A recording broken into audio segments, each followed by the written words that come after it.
Okay, so today we're going to be covering 9.5, where we're testing the differences between two variances or two standard deviations. Because the standard deviation is the square root of the variance, if there's a difference in the variances, there's a difference in the standard deviations, and so on. So we can compare either one, and it's essentially the same test.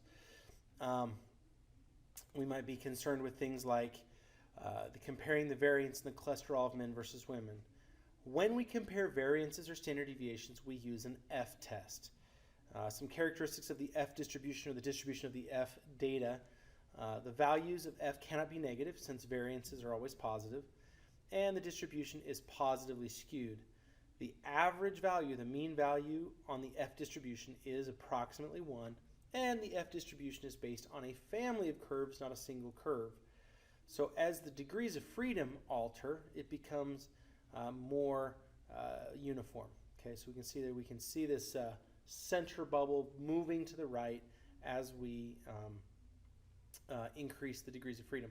If we were to do the F test by hand and need to calculate the F value, we would take the variance of one divided by the variance of the other, where no matter what, we always put the larger variance on top, so these values will always be greater than 1. When we do a hypothesis test, the hypothesis statements will look like this. Sigma squared, this would be a variance. Sub 1 is equal to sigma 2 squared as well. Now, if I wanted to do it as a standard deviation, I just wouldn't use the squares. So I could make a statement about the standard deviation instead of the variance. It's just a matter of whether the squares are included. So that's really just based on what the question is asking for, a comparison of the standard deviations or comparison of the variances. The process is not going to change. We're going to use a TI 83 or 84. Page 522 out of the textbook has that description, but we'll do that in the process.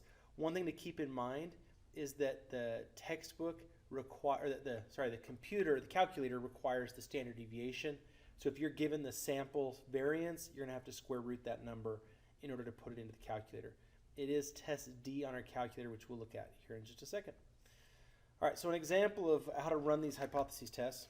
A medical researcher wishes to see whether the variance of heart rates in beats per minute of smokers is different from the variance of heart rates of people who do not smoke. Two samples are selected and the data are shown. Using alpha at 0.05, is there enough evidence to support the claim? So we'll start by making our hypotheses. Now this is about the variance, okay? So that tells me that I'm going to use sigma 1 squared. Squared because it's the variance would equal sigma 2 squared. We always start with the assumption that nothing is different. H1 squared, or sigma 1 squared, and sigma 2 squared. Now we're going to decide, is it greater than, less than, not equal to? He says he wants to know if it's different from the variance, and we're trying to support the claim. That tells me, in order to support the claim must be the alternate hypothesis, and since he's saying he thinks it's different, we're just going to do a not equal to.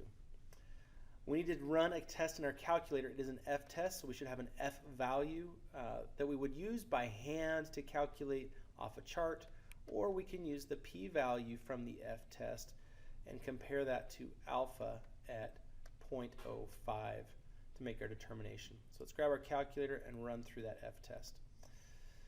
We'll go stat, slide over to our test. It is test D, which is quicker to go up. For this class, it's going to be test E, the two sample F test. So it might be D on a different, like on an 83, it's E here on the 84. We'll do statistics. The sample standard deviation for the first one is the square root of this 36. Notice this does not say S squared. So the square root of 36 is 6. The sample size in the first group is 26. Since the variance is 10, I need the square root of that. I'm just going to do the square root of 10 right in the calculator. It'll evaluate for me, and there were 18 people in that sample. We're choosing not equal to, and if we calculate, we get an F value of 3.6, and that 3.6 corresponds to a P value of 0.0084. 0.0084, which is much less than 0.05. Therefore, we are going to choose to reject H naught. Say that there is enough evidence to support the claim. Which makes sense. We would expect them to be different, not to be the same. All right, guys, really more hypothesis tests. We're just selecting an F test because we're doing variances and standard deviations. All right, good luck. We'll see you in class.